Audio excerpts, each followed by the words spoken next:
Hello everyone, good morning সবাইরে। তো পয়লা বৈশাখের দিনটা তোমাদের কেমন কাছে কমেন্টে কিন্তু অবশ্যই জানাইও। তো আমি কিন্তু সকালবেলা ঘুমের থেকে একটু তাড়াতাড়ি উঠে গেছি, আর এদিকে তো মা স্নান টান করে সেটা ঘর দুটার যাত্রা করে নিতেছে, কারণ আজকে যাত্রা করতে লাগে।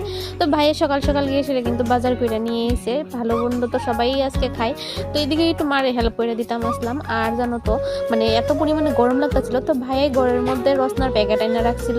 তো রসনা একটু খাইলাম, যেহেতু গরম লাগতেছিল তার লেগে। তো রান্না টান্না শেষ হওয়ার পরে দিয়ে সেটা কিন্তু এদিকে নিম পাতা একটুখানি মুখে মাইখে স্নান টান সেরা বড়রে প্রণাম টনাম করে সেরা বিকালের দিকে গেছিলাম একটুখানি কুড়ি পুকুরের মেলার মধ্যে। আর গেছিলাম একটা উদ্দেশ্যে, যদি হয় তাহলে আনলাম হইলে, মানে আমার বাজেটটা সেই রকম পরিমাণ আসলো না। তো যাই হোক, ভগবানে চাইছে তার লেগে কিন্তু আনা হয়েছে।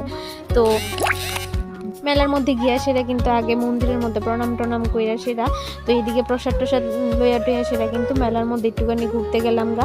তো মানে ভিড় কিন্তু প্রচুর পরিমাণেই আসলো, মানে আইতের সময় কিন্তু ভিড় পাইছি কোনের মতনে, যে এদিকে যাই এদিকেই খালি মানুষ। তো আমার তো এই বেশি কিছু পছন্দ হয়েছে না, জাস্ট একটা আইসক্রিম খাই সেটা পুকুরের পাড়ে একটুখানি দাঁড়ায় সেটা, তো বাইরে পড়লাম মেলার থেকে। আর যে উদ্দেশ্যে এখানে গেছিলাম আমি, মানে এইটা পূরণ হয়েছে। তো তোমরা সাথেও শেয়ার করুন যে জিনিসটা কি তা। আর আইতের সময় কিন্তু দেখছিলাম তোমার রাধাকৃষ্ণ শিবগুড়ি মানে নাস্তা ছিল রাস্তার মধ্যে। তো আনছিলাম দুইটা বেড কাভার, মানে বালিশের কাভার 4টা। তো আনছিলাম যেটা, এটা হয়েছে এই জিনিসটা অনেকদিন ধরে মা কইতে আসলো, তো তার লেগে ভাবলাম যে আজকে নিয়ে আসি। তো কেমন